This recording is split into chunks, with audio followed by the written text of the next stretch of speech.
Hello students, welcome to VRV knowledge hub. आज अपन इस वीडियो में करेंगे आपकी क्लास 12 रिलेशन एंड फंक्शन जो चैप्टर है, चैप्टर नंबर फर्स्ट, उसकी एक्सरसाइज 1.1 का क्वेश्चन नंबर 12 जो है उसको। इससे पहले की वीडियो में मैं इसके जितने भी पार्ट्स थे उनका डिस्कस कर चुका हूँ और साथ ही साथ रिफ्लेक्सिव क्या होता है, सिमेट्रिक क्या होता है और ट्रांजिटिव क्या होता है उसका बेसिक इंट्रोडक्शन वीडियो भी बता चुका हूँ। अगर अभी तक आपने उन वीडियोज को नहीं देखा है तो उसका लिंक भी डिस्क्रिप्शन बॉक्स में दे रखा है। तो एक बार पहले आप उस इंट्रोडक्शन वीडियो को देख लें ताकि आपका इक्विवेलेंस से रिलेटेड जितने भी कॉन्सेप्ट हैं वो अच्छे से आपको लर्न हो जाएं। और वहीं अगर आप हमारे चैनल पर नए हैं तो चैनल को सब्सक्राइब जरूर कर लेना। यहाँ पर अब करके देखते हैं आपका क्वेश्चन नंबर 12 जो है इसे। यहाँ में कहा गया है कि so that the relation R in the set A of all triangles as R is equal to T1 T2 such that T1 is similar to T2 is an equivalence relation। यहां पर हमें यहां तक एक क्वेश्चन दिया है कि A कोई सेट है जिसके अंदर हर टाइप के ट्राइंगल्स हैं। जैसे आप यहां पर समझिए, मैं आपको रफ वर्क के अंदर थोड़ा समझा देता हूं। ए कोई सेट है जिसके अंदर आप हर टाइप के ट्राइंगल ले सकते हो। जैसे कोई एक ऐसा ट्राइंगल जिसके तीनों साइड्स इक्वल हो यानी कि इक्विलेटरल, कोई ऐसा ट्राइंगल जिसकी दो साइड्स इक्वल हो यानी आइसोसेलेस, कोई ऐसा ट्राइंगल जिसकी कोई भी साइड इक्वल ना हो यानी स्केलन ट्राइंगल, कोई ऐसा ट्राइंगल जिसका एक एंगल 90 डिग्री हो यानी राइट एंगल, कोई ऐसा ट्राइंगल जो एक्यूट हो, ऑब्ट्यूज हो, है ना। तो इस टाइप से आप ए सेट के अंदर किसी भी टाइप का ट्राइंगल ले सकते हो। एक तो ये पॉइंट बोल रहा है। दूसरा, आर रिलेशन में आप सिर्फ उन ट्राइंगल्स को लीजिए जो सिमिलर होते हैं। तो ये आपने 10th क्लास में पढ़ा था ना कि सिमिलर कौन से होते हैं। जैसे मान लीजिए कोई एक ट्राइंगल है, ठीक है, और कोई दूसरा एक ट्राइंगल है, भले ही वो साइज में बड़ा हो, लेकिन इसके जितने भी एंगल हैं ये अगर इक्वल है, मान लो ये 60 है, ये 70 है और ये मान लीजिए आपका 50 है, तो अगर इसके भी ये एंगल 60, 70 और 50 हैं तो एंगल्स अगर इक्वल हैं तो भले ही साइड का रेशो अलग अलग हो तो अपन बाय ट्रिपल ए प्रॉपर्टी से इसको सिमिलर बोलते थे।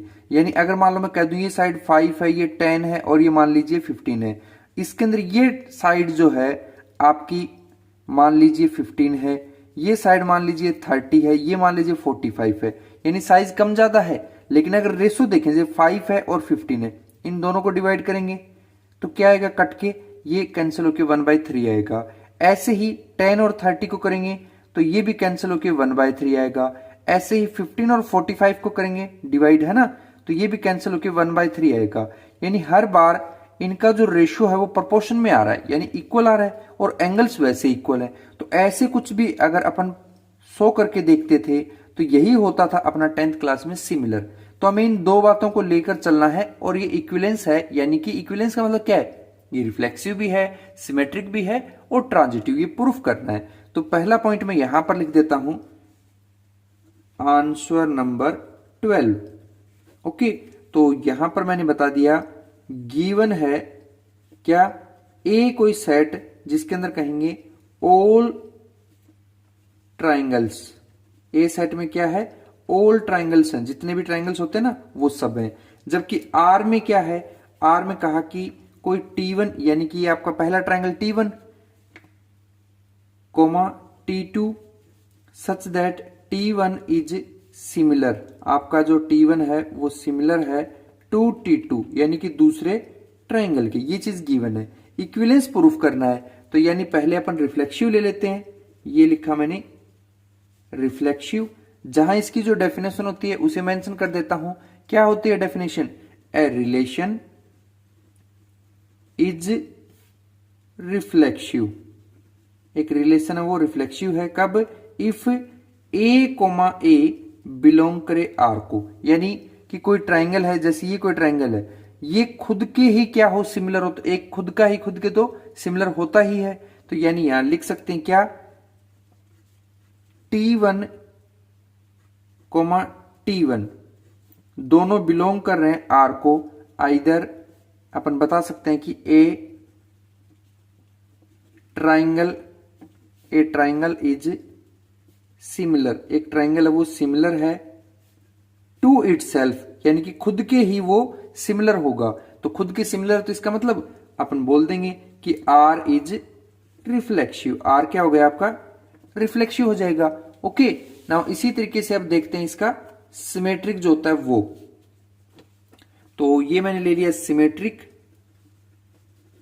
और इसके लिए जो इसकी डेफिनेशन है उसे लिखा क्या? If A comma B belong करे आर को, तो ऐसे में देन बी कोमा ए भी बिलोंग करना चाहिए आर को।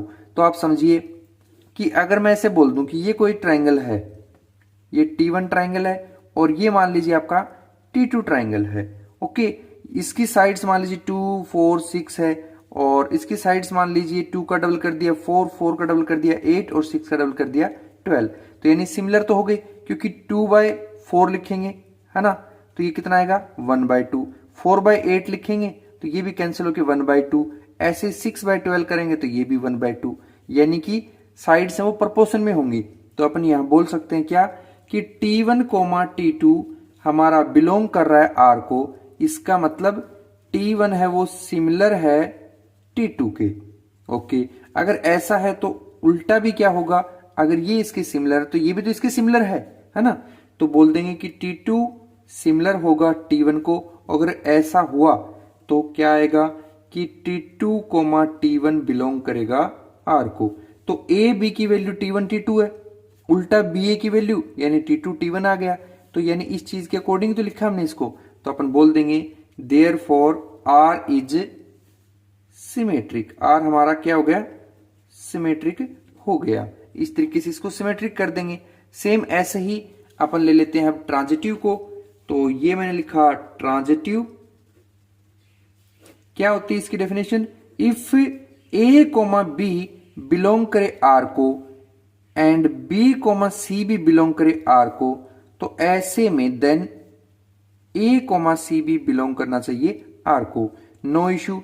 जैसे अपन ने T1 T2 दो ट्रायंगल लिए ना, एक ट्रायंगल और ले लेते हैं T3, जिसके अंदर अगर ये साइड 4 है, देखो 2 का डबल ये लिया था, मान लो मैंने इसको 8 मान लिया, ये 4 का डबल 8, 8 का डबल 16 मान लिया, 6 का डबल 12, 12 का डबल 24। तो अगर इनका भी अगर रेशो निकालेंगे ना, तो रेशो क्या आएगा हमारा? यहां पर सिमिलर ही आएगा।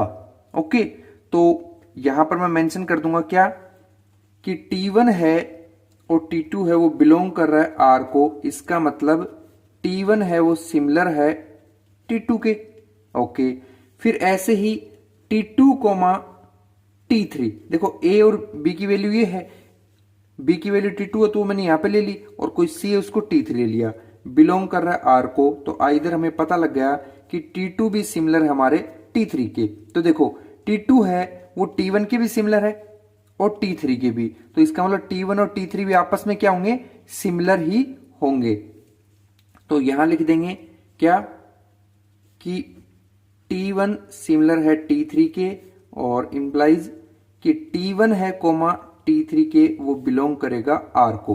तो यानी देखो A B ये था, B C ये था, तो हमारा A जो है वो T1 यानी पहले आ गया, T3 वो C था वो बाद में, यानी A C भी आ रहा है। तो यहां लिख देंगे कि R इज ट्रांजिटिव। R क्या होगा आपका? ट्रांजिटिव होगा। हेंस अगर कोई क्या है? रिफ्लेक्सिव है, सिमेट्रिक है, ट्रांजिटिव है, तो वो इक्विवेलेंस भी होता है। Hence R is equivalence relation. R क्या होगा आपका? इक्विवेलेंस रिलेशन होगा। उसके बाद में हमें सेकंड पार्ट में क्या कहा था कि कंसीडर करिए 3 राइट एंगल ट्राइंगल्स हैं, जहां T1 है उसकी साइड से 3, 4, 5 है, T2 है उसकी साइड से 5, 12, 13 है, और कोई T3 ट्राइंगल है जिसकी साइड 6 से 10 है। इन तीनों में T1, T2 और T3 आपस में कौन सा रिलेटेड है चेक कीजिए, कोई इश्यू नहीं है। यहां पर मैं केस सेकंड ले लेता हूं, ठीक है, जिसके अंदर मैंने 3 ट्राइंगल्स ड्रॉ किए। ये पहला ट्राइंगल जिसकी साइड्स मुझे बताई गई 3, 4 और 5, और ये ट्राइंगल का 90 डिग्री, ये आपका T1 ट्राइंगल है। दूसरा मैंने ट्राइंगल लिया T2 जिसके अंदर ये भी 90 डिग्री है, ये साइड 5, ये 12 और ये 13, और फिर एक कोई ट्राइंगल ले लिया T3 जिसके अंदर ये भी 90 डिग्री है, ये 6 है, ये 10 है और ये 8 है। तो यहां हमें इनको देखना है कि कौन सा ट्राइंगल एक दूसरे के रिलेटेड है। तो आप ध्यान से देखो, 3 है ये, 3 का डबल 5 नहीं होता, लेकिन 3 का डबल 6 तो होता है। यानी इन दोनों में T1 की इस साइड में इसमें रिलेशन बन रहा है। कितना? 3/6 करें तो हाफ का। ऐसे 4 का डबल 12 तो नहीं है, लेकिन 4 का डबल यहाँ 8 में आ रहा है। ऐसे 5 का डबल 10 में आ रहा है। यानी कि T1 और T3 में हमें कुछ रिलेशन दिख रही है, वो भी हाफ प्रोपोर्शन वाली। तो यहां पर अपन लिख देंगे क्या, यहां लिख लेता हूं कि T1 हैज साइड्स 3, 4, 5 ये है। T2 हैज साइड्स 5, 12, 13 है। एंड T3 हैज साइड्स 6, 8, 10 है। ये तीनों साइड्स होगी। तो यहां पर दो ट्राइंगल कौन कौन से? T1 और T3 प्रोपोर्शन में आए थे। तो यहां लिख देंगे क्या कि टू ट्राइंगल्स आर सिमिलर। दो ट्राइंगल्स सिमिलर होते हैं कब? If ratio of their sides are equal. अगर उनकी साइड्स की जो रेशो है वो इक्वल हो तब। तो यहां पर कहेंगे 4, अगर मैं T1 एंड T3 ट्राइंगल की बात करूं, है ना, तो यहां पर इनकी रेशो क्या है? रेशोज तो देखो, ये 3 है, ये 6 है। यानी 3/6 हमारे इस 4/8 के, और यहां से 5/10 के। तो कैंसिल होगा तो 1/2 आएगा। इसको कैंसिल किया 1/2, इसको कैंसिल किया 1/2, इनको भी करें तो 1/2। यानी कि क्या है, ये आपस में प्रोपोर्शन है। तो यहां लिख देंगे since the ratio is same. Ratio क्या है इनकी? सेम है। अगर ऐसा है तो आइदर हमें पता लग गया कि T1 है वो सिमिलर है T3 के, और अगर ऐसा है तो T1 and T3 are related. इसका मतलब एक दूसरे के साथ वो रिलेटेड हैं। तो हमें यही पूछा था कि यहां पर T1, T2 और T3 की वैल्यू दी है, और कहा गया कि राइट एंगल ट्राइंगल थे। तो इन तीनों में बताना कि T1, T2 और T3 में कौन कौन रिलेटेड हैं। तो हमने यहां पर चेक किया डायग्राम से, तो पता चला कि T1 और T3 जो है उनकी साइड्स में प्रोपोर्शन हाफ का आ रहा है, यानी कि वो सिमिलर हैं। तो इसका पता लग गया कि T1 और T3 रिलेटेड हैं। ओके, तो ऐसे अपन इसका आंसर दे देंगे।